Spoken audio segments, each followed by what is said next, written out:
எக்ஸாமுக்கு முன்னாடி பிள்ளைங்க பரபரப்பா படிப்பாங்க, பார்த்துருக்கீங்களா? படிக்காத பிள்ளைங்களை விட்டுருங்க, இந்த படிக்கிற பிள்ளைங்களை பாருங்க, பரபரப்பா இருப்பாங்க. சரி, அதே மாதிரி பேதுரு, ஐயோ இன்னும் கொஞ்ச நாள் தான் இருக்குதா, 4 பேருக்கு சொல்லணுமே. ஏன்னா இயேசு சொல்லிட்டு போயிருப்பார்ல, நீ குணப்பட்ட பின் உன் சகோதரரை ஸ்திரப்படுத்து. சகோதரர்கள் சிதறி இருக்கிறாங்க, இவர் குணப்பட்டுட்டார், இவருக்கு கொடுக்கப்பட்ட இவருக்குரிய கிருபையில இவர் ஸ்திரப்பட்டுட்டார். ஆனா இவருக்கு கொடுக்கப்பட்ட மற்றவர்களுக்கு கிருபையில இன்னும் செய்யல, இருந்து எழுதுறாரு. அங்க பவுல பார்த்தா அவர் 14 நிருபத்துக்கு போயிட்டு இருக்கிறார். இப்பதான் நம்ம ஆளு முதல் நிருபத்துக்கே வராரு. 2வது நிருபத்தோட முடிஞ்ச அவருக்கு, அதுக்கு மேல எழுத முடியல. ஆமா, ஆமென். சுவிசேஷ பாரம் ஒன்றே. நாளைக்கு மகிமையில சந்திக்கும் போது உண்மையும் உத்தமமான ஊழியக்காரன், இந்த சத்தம் எல்லாரும் கேட்கணும்.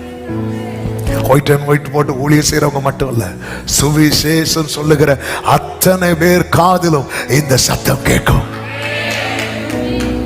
உண்மையும் உத்தமமான எஜமானுடைய சந்தோஷத்தில். இது கூலிக்காக செய்யறதல்ல, இது எஜமானுடைய சந்தோஷத்தில் பங்கடைவதற்காக. விசேஷ பாரம் ஒன்றே என் சுமையாக மாற வேண்டும்.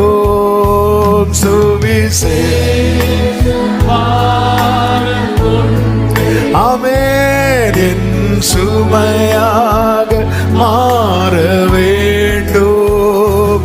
என் தேச எல்லை எங்கோ உம் நாமம் சொல்லவே, ஆமென், என் தேசம்.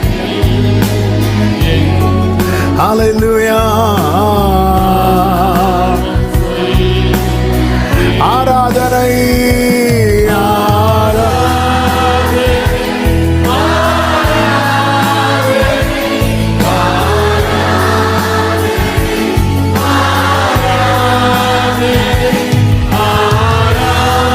சிலரையாவது அக்கறையிட்டு, சிலரையாவது அக்கறையிட்டு.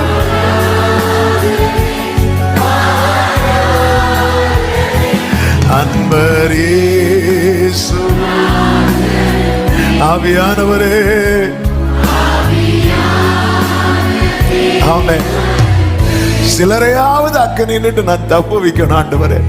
அப்படி விரும்புறவங்க மட்டும் உங்க வலது கரத்தை உயர்த்து, உங்க இடது கரத்தை இருதயத்தில் வச்சு கண்களை மூடி ஜெபம் பண்ணுங்க. சும்மா யாரை கை தூக்கி நிக்க கூடாது. சிலரையாவது, என் கூட பிறந்தவங்களை